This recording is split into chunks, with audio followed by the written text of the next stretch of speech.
परमेश्वर कबीर जी ने सृष्टि रचना सुनाई, वो सृष्टि रचना ये दास आपको सुनाएगा।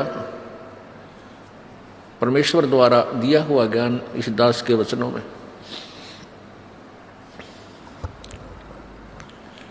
सर्वप्रथम केवल एक ही लोक था जिसको अकय लोक बोलते हैं, अनामी लोक कहते हैं। उसमें परमेश्वर कबीर जी अकेले थे। उसके बाद उस परमेश्वर ने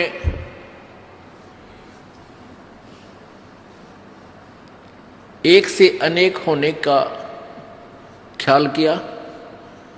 उसके लिए उस परमेश्वर ने अकय लोक से नीचे के 3 लोकों की ओर रचना की। वो लोक हैं अकय लोक से नीचे का अगम लोक, उससे नीचे का अलख लोक, उससे नीचे का लास्ट वाला चौथा लोक जो है, यानी अनामी अलग अकय लोक से अलग वो तीसरा लोक, और कुल मिलाकर चौथा लोक जो है वो सत्य लोक है। उसी पूर्ण परमात्मा ने, पूर्ण प्रभु ने, कबीर देव ने, कबीर साहब ने अपने ही अन्य 3 रूपांतर और किए।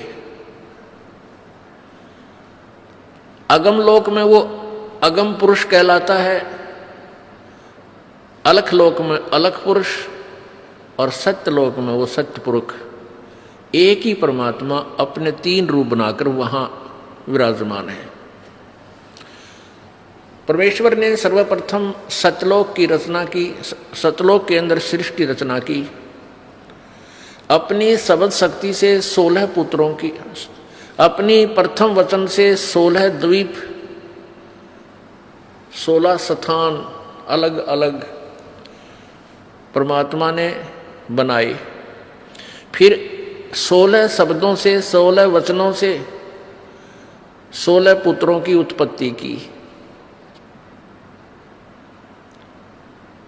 और उन सबको कहा कि तुम अपने अपने द्वीप में अलग अलग रहो। उसके पश्चात परमेश्वर ने, कबीर जी ने अपने पुत्र उन 16 में से जो अचिंत है उससे कहा कि अचिंत आप अन्य रचना आप करो। अब अचिंत ने परमेश्वर से प्राप्त शक्ति के आधार से इस अक्षर पुरुष अर्थात परब्रह्म की उत्पत्ति की। अक्षर पुरुष स्नान करने के लिए उस मान सरोवर में चला गया जो परमात्मा ने ही उन सब द्वीपों के साथ ही रचना की थी। ये सरोवर तालाब आदि एक जैसे शहर के, नगर के अंग ही होते हैं, ऐसे इस मान सरोवर के अंदर वो स्नान करने के लिए गया, क्योंकि वहाँ श्वासों से शरीर नहीं है। सतलोक में श्वासों से शरीर नहीं है, और वहाँ ऐसा शरीर है जो बगैर वायु के भी रह सकते, वहाँ जीवित रहते हैं। जैसे आप देखते हो जल के प्राणी जल में ही रहते हैं, वो बाहर वायु ग्रहण करने आते ही नहीं। तो जल के अंदर वो जाकर के उस शीतल जल में सो गया, काफी समय तक बाहर नहीं आया। तब परमेश्वर कबीर जी ने, उस पूर्ण ब्रह्म ने, सत्य पुरुष ने, सतलोक के मालिक ने उस सरोवर से जल लिया, उसको अपनी सबद शक्ति से एक अंडा बना दिया, और एक वचन से उसके अंदर एक आत्मा, अपने ही अंदर से एक आत्मा प्रवेश की। उस अंडे को जल में छोड़ दिया। वो अंडा गड़गड़ गड़गड़ करता हुआ जब जल के नीचे जाने लगा, उसकी आवाज से उस अक्षर पुरुष अर्थात परब्रह्म की निंद्रा भंग हो गई। जो ही उसने उठकर देखा, जिसकी अधूरी नींद कोई जाग जाता है तो उसको थोड़ा सा क्रोध होता है, और किसी आवाज से उठ जाता है तो उसकी तरफ उसको उसका आकर्षण होता है और उसके प्रति उसको कुछ अक्षुब्ध होता है, दुख होता है, तो उस क्रोध के दृष्टि से, उस क्रोध दृष्टि से देखा, उसके क्रोध के तेज से वो अंडा दो भाग हो गया और उसमें से वो ज्योत स्वरूपी निरंजन, ये ब्रह्म, जिसका वास्तविक नाम कैल है, कैल काल, ये आगे चल के प्रसिद्ध हुआ, तो वो ज्योति निरंजन ब्रह्म निकला। आकाशवाणी की परमेश्वर ने कि तुम अक्सर पुरुष, तुम निंद्रा में थे, तुझे जगाने के लिए सब ये क्रिया करनी पड़ी, तुम दोनों बाहर आओ। दोनों बाहर आए, प्रणाम किया। परमेश्वर ने कहा कि जाओ तुम दोनों अचिंत के द्वीप में रहो। आदेश पाकर के दोनों वहां चले गए अचिंत के द्वीप में। उसके बाद परमात्मा ने कहा कि अचिंत, तेरे बस का नहीं है सृष्टि रचना करना, आगे से सब रचनाएं मैं स्वयं करूंगा। परमात्मा ने ये लीला इसलिए की थी कि ये बालक कहीं बाद में अपना जीवन कर्म ना बिगाड़ लें, इनकी फड़क निकाल दूं, इनका भ्रम मिटा दूं कि समर्थ ही कार्य ये सब कर सकता है, जीव के बस का नहीं। अचिंत चुपचाप बैठा रहा, अक्सर पुरुष वहां जा करके सो गया, उसके बस की बात नहीं, इसको कैसे जगाऊं। तो जीव जीव ही रहेगा और पीव पीव ही है, परमात्मा परमात्मा ही होता है। इसलिए परमेश्वर ने कहा कि अब तुम बीच में टांग मत अड़ाना, तुम्हारे बस का नहीं है कुछ भी, मैं स्वयं ही सब करूंगा। इससे परमात्मा ने उसके बाद हम सभी आत्माओं को, असंख्य आत्माओं को अपनी वचन शक्ति से वहां सतलोक में भर दिया। हम सभी वहां आनंद से रहने लगे, वहां कोई दुख नहीं था, कोई कष्ट नहीं था, किसी चीज का अभाव नहीं था। सब भंडारे भरे रहते हैं, काजू किस्मत सेब संतरे, वहाँ के जो फल हैं, मेवा है, वो सदाबहार बाग है, अमृत आहार है, अमृत ही वहाँ का जल है। और कोई काम नहीं, ये नाड़ी वाला शरीर नहीं, शुक्रम अकायम असनाविरम, वहाँ हमारा जो शरीर है वो बगैर स्नायु का है, और ये माता पिता के योग से बने हुई शुक्र से बना हुआ हमारा शरीर नहीं है। तो वहाँ कोई रोग नहीं, कोई बीपी हाई ना, कभी लो नहीं, किसी प्रकार का कोई शुगर नहीं, ना वहाँ कैंसर, ना फेफड़े खराब हो, ना गुर्दे खराब हो, कोई भी कष्ट नहीं, किसी चीज़ का अभाव नहीं, कोई काम नहीं, सुंदर आहार, सदाबहार बाग, हर चीज़ वहाँ उपलब्ध रहती है। चार मुक्ति जहाँ चंपी करती माया होरी दासी, दास गरीब अभय पद पर से वहाँ मिले राम अविनाशी।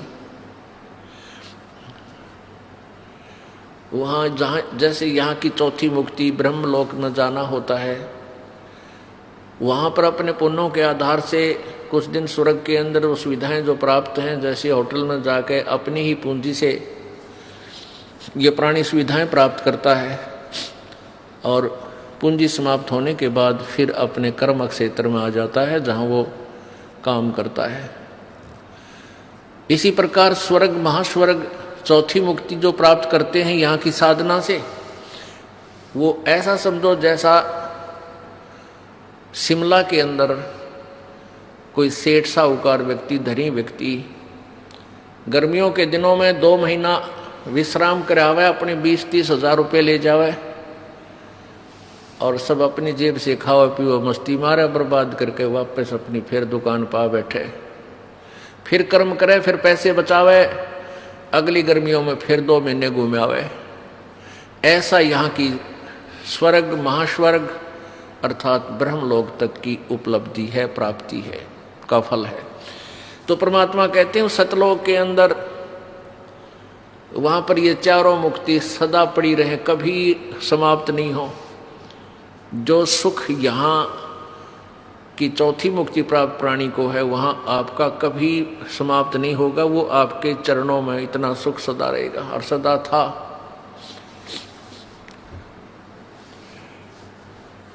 कुछ दिनों के बाद क्या हुआ कि इस ज्योति निरंजन काल के मन में एक खुरापात उत्पन्न हुआ।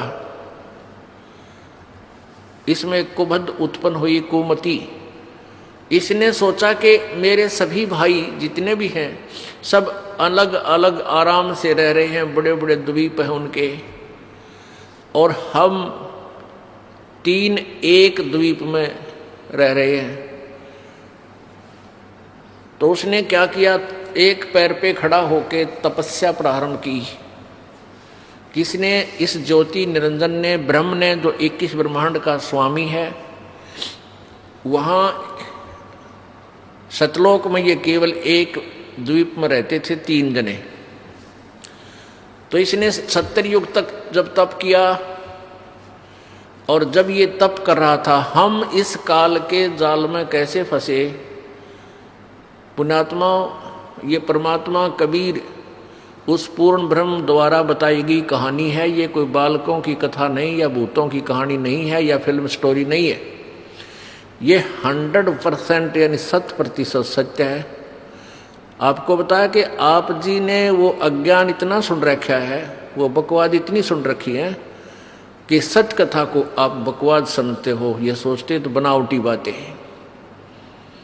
बनावटी बातें बनाने की उस परमेश्वर को कोई आवश्यकता नहीं थी। हम बहुत बना रहे थे, बहुत अपनी अपनी डफली बजा रहे थे, तभी आकर के उस परमेश्वर ने हमें शिक्षा दी कि तुम गलत ज्ञान से रंगे जा चुके हो। प्रत्येक पॉइंट परमात्मा का एक एक शब्द सत्य है। क्या कहा, कैसे हम फंसे कि जब ये ज्योति निरंजन काल, ये ब्रह्म तपस्या कर रहा था, एक टांग पर खड़ा होकर के अलग से स्थान प्राप्ति के लिए, राज्य प्राप्ति के लिए, तब से राज्य प्राप्त होता है। तो हम इसकी तरफ देख रहे थे, इसकी इस कला पर, इस अदा पर, इस एक्टिंग पर हम सभी आत्माएं आसक्त हो गए। हम इसको हृदय से पसंद कर बैठे। परमात्मा पूर्ण ब्रह्म कबीर जी ने, यानी सत्य पुरुष ने आवाज लगाई, आकाशवाणी की कि बच्चों, तुम मस्त रहो, इसकी क्रिया पर ध्यान मत दो। अब परमपिता की आकाशवाणी आवाज सुनकर हम ऊपर से तो सावधान हो गए, परंतु अंदर से उसकी चाह मिटी नहीं। जब इसने 70 वर्ष तक, 70 युग तक तप कर लिया, तब परमेश्वर ने पूछा कि क्या चाहता है ज्योति निरंजन, तू किस लिए ये हठ कर रहा है। इस ब्रह्म ने, ज्योति निरंजन ने कहा कि पिताजी, मेरे लिए स्थान कम है, मुझे अलग से स्थान देने की कृपा करें। परमेश्वर कबीर जी ने कहा कि ठीक है, तुझे तेरे 70 युग के तप के प्रतिफल में मैं तुझे 21 ब्रह्मांड देता हूं। जैसे एक धनी पिता अपने पुत्र को 21 प्लाट दे दे कि ले भाई, ये 21 प्लाट तेरे हैं, क्यों रोजाना टेंशन पैदा करता है, तू झगड़ा करता रहता है, ले पकड़ अपने 21 प्लाट तू अपने अलग रख। ऐसे इसको 21 प्लाट दे दिए परमेश्वर ने, 21 ब्रह्मांड दे दिए। अब ज्योति निरंजन काल ने सोचा, ब्रह्म ने सोचा कि इसमें कुछ कंस्ट्रक्शन करूं, रचना भी हो, खाली प्लाट के काम आओगे। इसने फिर तपस्या प्रारंभ की, 70 युग फिर की, और हम और ज्यादा इस पर आसक्त होते चले गए। परमात्मा रह रहकर हमें समझाने की चेष्टा कर रहे हैं कि तुम अपने मस्त रहो, इसकी इस क्रिया पर ध्यान मत दो। लेकिन हम इतने ढीठ हो गए, अपने परम पिता को भी धोखा देने में नहीं चूके। दूसरी बार जब इसने 70 युग तप किया तो परमात्मा ने पूछा भी, क्या मांगता है तू? जो तू मांग रहा था वो मैंने दे दिया।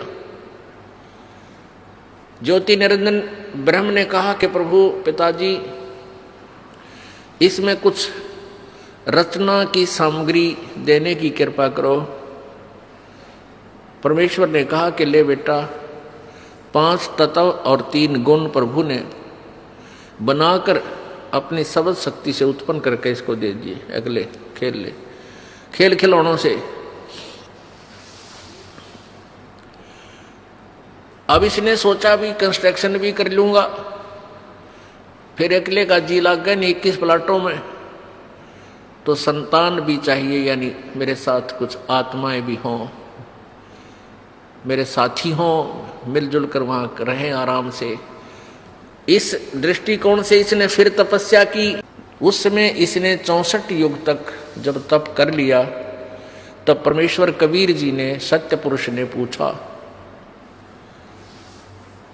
कि भाई ज्योत निरंजन, जो तू मांगता था वो मैंने तुझे दे दिया, जो तूने मांगा वो मैंने तुझे दे दिया, अब क्यों हट कर रहा है, अब क्या चाहता है तू? तो ज्योति निरंजन ने कहा कि पिताजी मुझे कुछ आत्माएं दे दो, मेरा अकेले का जी नहीं लगता, दिल नहीं लग रहा। परमेश्वर ने कहा कि भी बात सुन ले ज्योति निरंजन, ये सभी आत्माएं मेरे बच्चे हैं, मेरा अंश है, क्योंकि मेरे वचन से, मेरे शरीर से ये बाहर आए हैं, मैंने उत्पन्न किए हैं।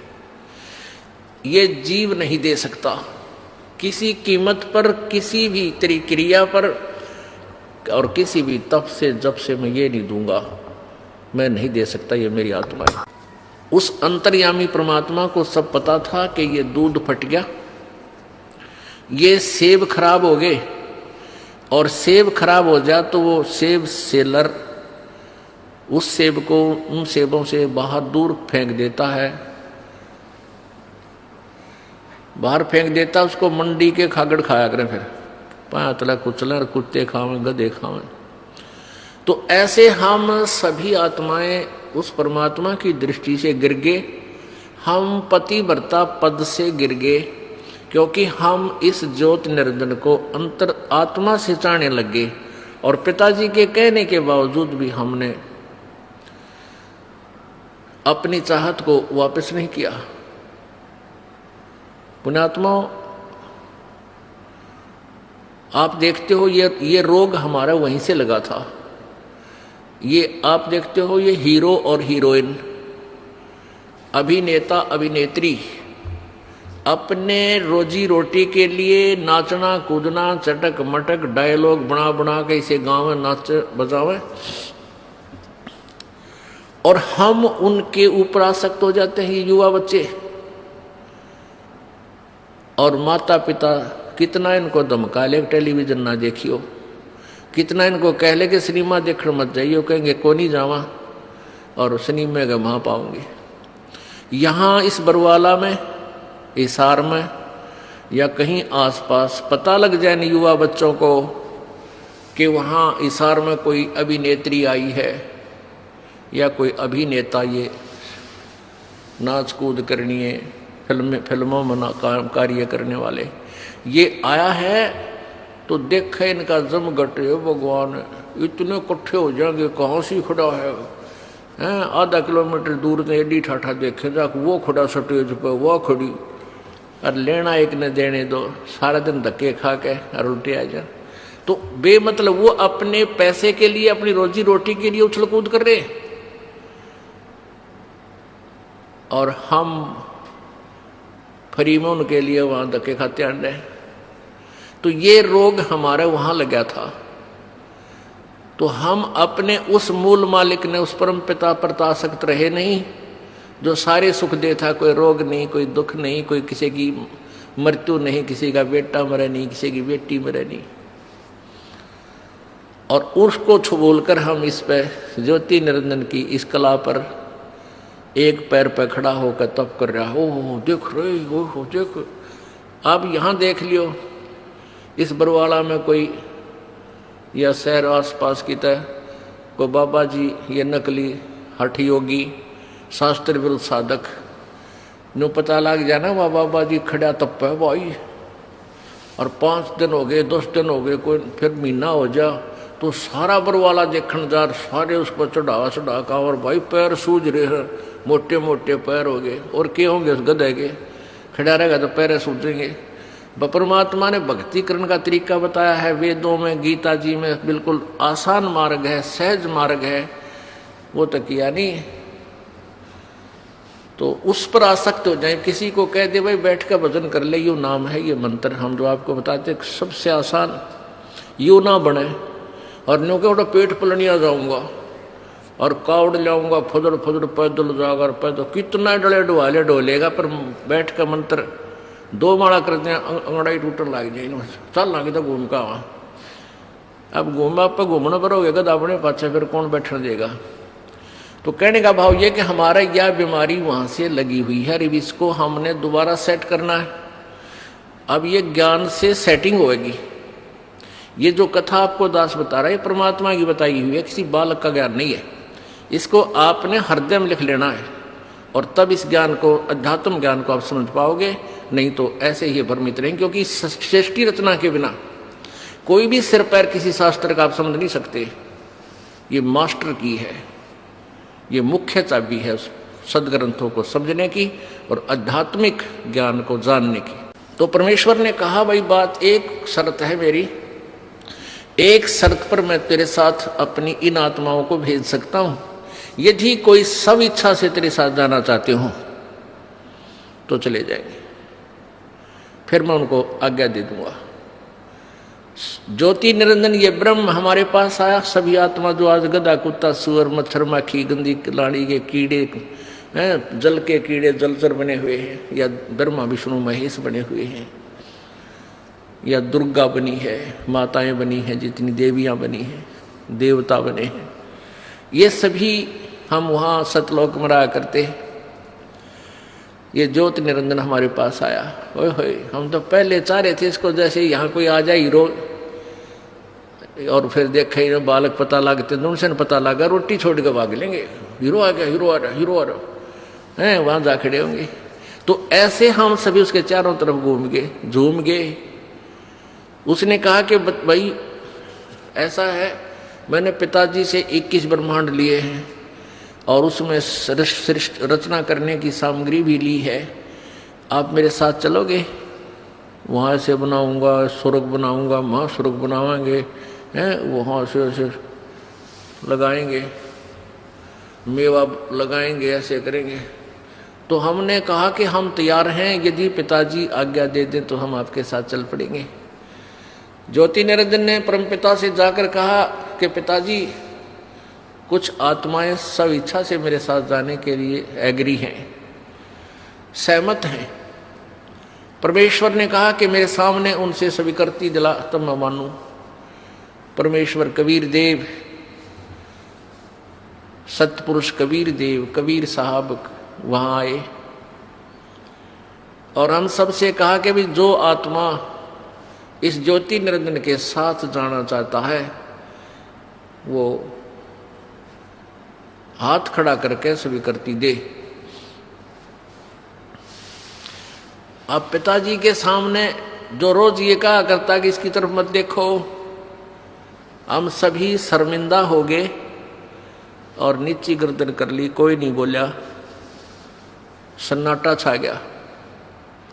परमेश्वर ने फिर कहा कि भाई बोलते क्यों नहीं तुम? ये ज्योति निरंजन तो कह रहा था कि कुछ आत्माएं मेरे साथ चलने को तैयार हैं, बताओ कौन है? परमेश्वर ने कहा भी ज्योति निरंजन तो झूठ बोल रहा था, कोई भी तेरे साथ जाने को तैयार नहीं है। तो ऐसा सुनकर एक कर्महीन आत्मा ने सबसे पहले स्वीकृति दी कि मैं जाना चाहता हूं, मैं जाना चाहता हूं। अब फिर हमने सोचा कि सारी लूट ये अकेला लूट जा, वो आत्मा अकेली ही लूट जा, तो फिर हमने भी सारा, जैसे बच्चे क्लास में नहीं होते, अध्यापक पूछता है भाई जिसका प्रश्न याद है वो हाथ खड़ा करे, पहले डरता डरता एक आधा कराया करे, फिर उसको देखते सारे कर दे कदे हमारे पिटाई हो जा। तो सभी के हाथ लहरा रहे हैं। परमात्मा बोले भाई ठीक है, ज्योति निरंजन तू जा अपने ये 21 ब्रह्मांड जो प्लाट थे ये ऊपर ही थे सतलोक के अंदर एक कोने में बहुत दूर। परमेश्वर ने कहा कि तू जा अपने उन प्लाटों में, इन सभी आत्माओं ने जो तेरे साथ जाने की स्वीकृति दी है ये मेरे कंप्यूटर में आ गई, इनकी सब के नंबर, इनको मैं अपने हिसाब से भेजूंगा और तेरे पास ये आ जाएंगे। ज्योति निरंजन चला गया। उस समय परमेश्वर कबीर जी ने उस आत्मा का जिसने सबसे पहले हिम्मत की थी अपने परम पिता से विमुख होने की,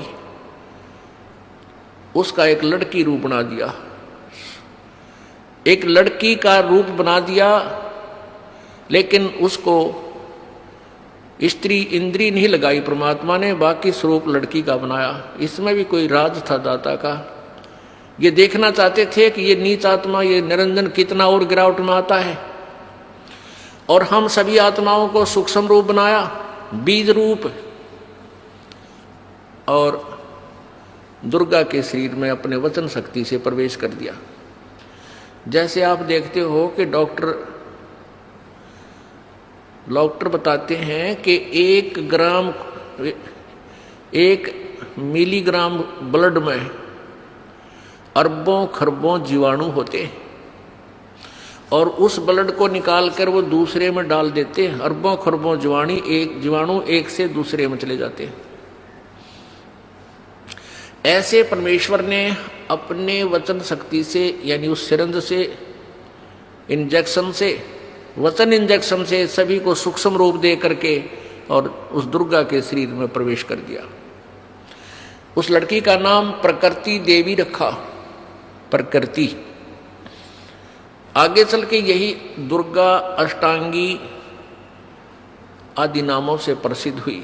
त्रिदेव जननी यही प्रसिद्ध हुई। सभी आत्माओं को उसमें प्रवेश कर दिया। उस लड़की से कहा कि बेटी तेरे अंदर मैंने सभी आत्माओं को प्रवेश कर दिया है, और तेरे को मैं एक वचन शक्ति देता हूं कि जितने जीव तू कहेगी उतने ही तेरे वचन से तेरे अंदर से अपने आप मेरी ताकत से मेरी पावर से मेरी शक्ति से बाहर आ जाएंगे और वो युवा शरीर में प्रकट हो जाएंगे। नर और मादा जितने भी तू चाहेगी बना देगी। और अपने पुत्र सहजदास से कहा कि जा सहजदास अपनी बहन को, वो सहजदास कौन है जो सबसे पहले 16 पुत्र उत्पन्न किए थे, उनमें से एक है सहजदास, कि जा इस लड़की को अपनी बहन को ज्योति निरंजन के पास छोड़या। अब सहजदास अपने परम पिता की आज्ञा पाकर अपनी बहन दुर्गा को लेकर के ज्योति निरंजन के पास गया। प्रभु आदेश से उसे कह दिया, और आदेश दिया था प्रभु ने जोगजीत को कि सहजदास को कि बता देना उसको कि इस लड़की के अंदर मैंने सब आत्माएं प्रवेश कर दी हैं, और इस लड़की को शब्द शक्ति दे दी है, जितने जीव तू कहेगा ये उत्पन्न कर देगी। सहजदास ने जाकर के ज्योति निरंजन से कहा कि परमेश्वर ने, पिताजी ने सभी जीवात्मा जो तेरे साथ आना चाहती थी सबको सूक्ष्म रूप दे करके बीज रूप में और इस लड़की में प्रवेश कर दिया है, और इसको शब्द शक्ति दे दी है कि जितने जीव ये तू चाहेगा ये उसी से मैं उत्पन्न कर देगी, नर और मादा।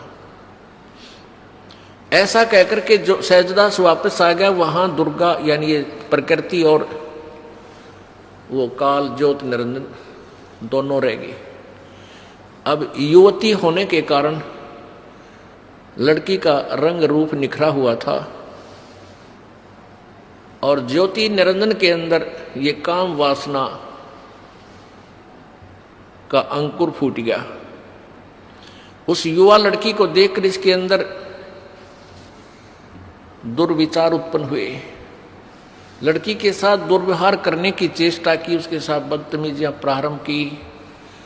दुर्गा समझ गई कि इसकी नीयत में दोष आ चुका है। प्रकृति देवी ने कहा कि ज्योति निरंजन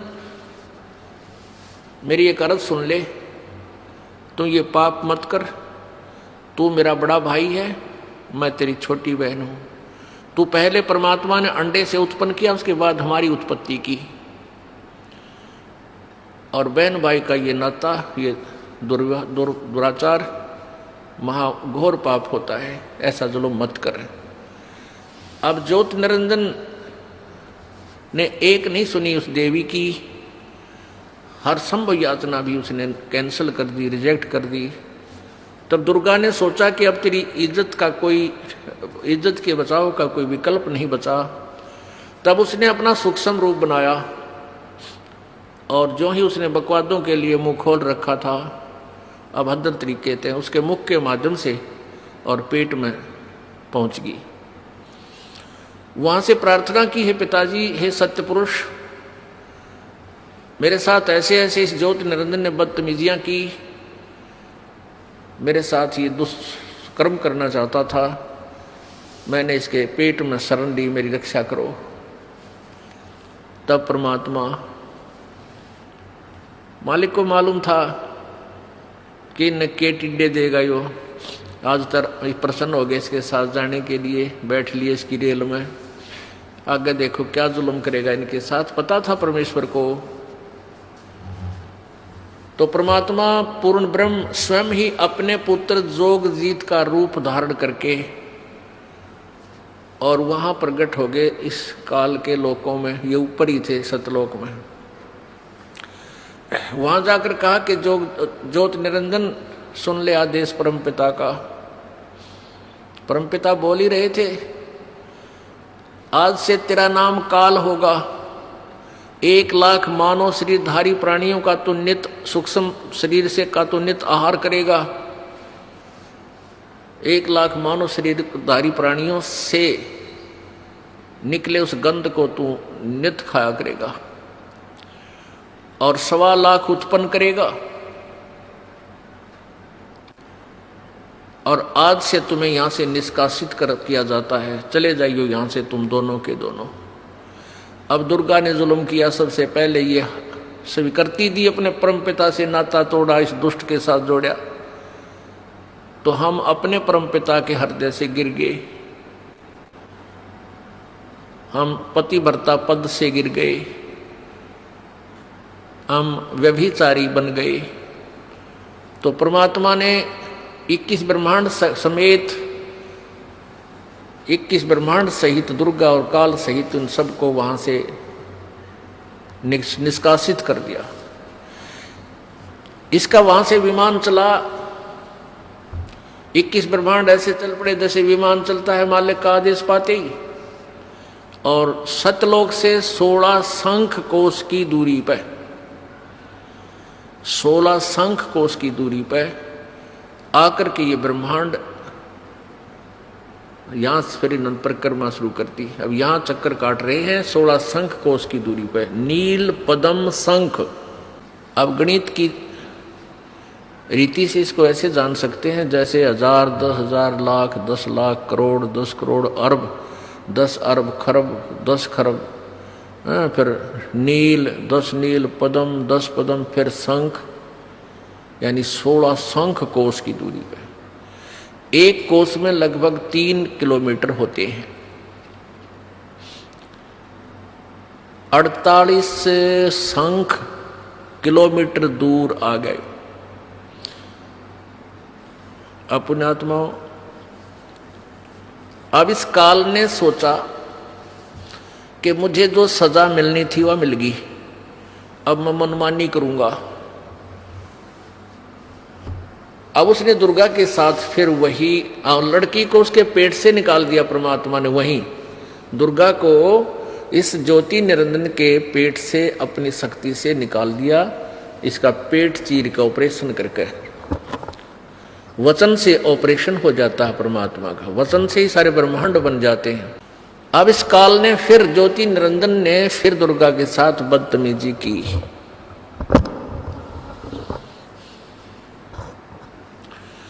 इसने फिर बदतमीजी प्रारंभ की। दुर्गा ने फिर प्रार्थना की कि ज्योति निरंजन, पहले तो तू मेरा बड़ा भाई, मैं छोटी बहन हुई तेरी, और फिर मैं तेरे पेट से बाहर आई हूं, तेरी बेटी होगी। कम से कम किसी एक नाते की तो शर्म कर।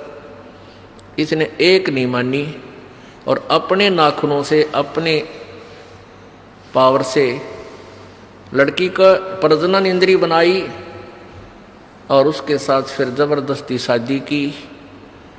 उससे ये 3 पुत्र उत्पन्न किए, रजगुण ब्रह्मा, सतगुण विष्णु, तमगुण शिव जी।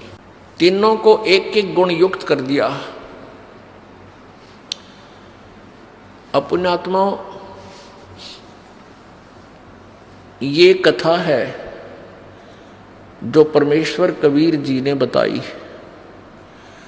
अब इस कथा को यदि हम एज इट इज छोड़ दें, जो कि तो छोड़ दें, तो कोई नहीं माने और सब ये कहें ये तो दंत कथा है, बनावटी बातें हैं, ये कि कदे सुनी नहीं, आज तक किसी ने बताई नहीं, कहाँ प्रमाण है, हमें दिखाओ।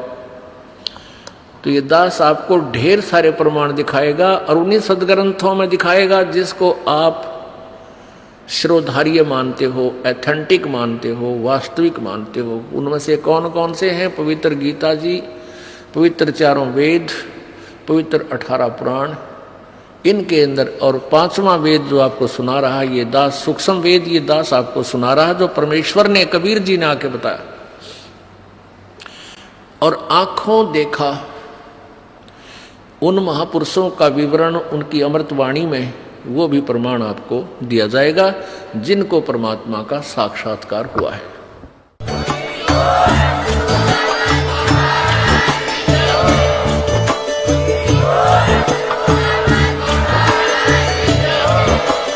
आप सुन रहे थे जगत गुरु तत्वदर्शी संत रामपाल जी महाराज जी के मंगल प्रवचन। अधिक जानकारी के लिए विजिट कीजिए हमारी वेबसाइट www.jagatgururampalji.org। संत रामपाल जी महाराज जी के शुभ आशीर्वाद से पूरे विश्व भर में 500 से भी ज्यादा नाम दीक्षा केंद्र हैं, जिन पर संत रामपाल जी महाराज जी द्वारा ऑनलाइन निःशुल्क नाम दीक्षा दी जा रही है। अपने नजदीकी नाम दीक्षा केंद्र का पता करने के लिए संपर्क करें 8222880541।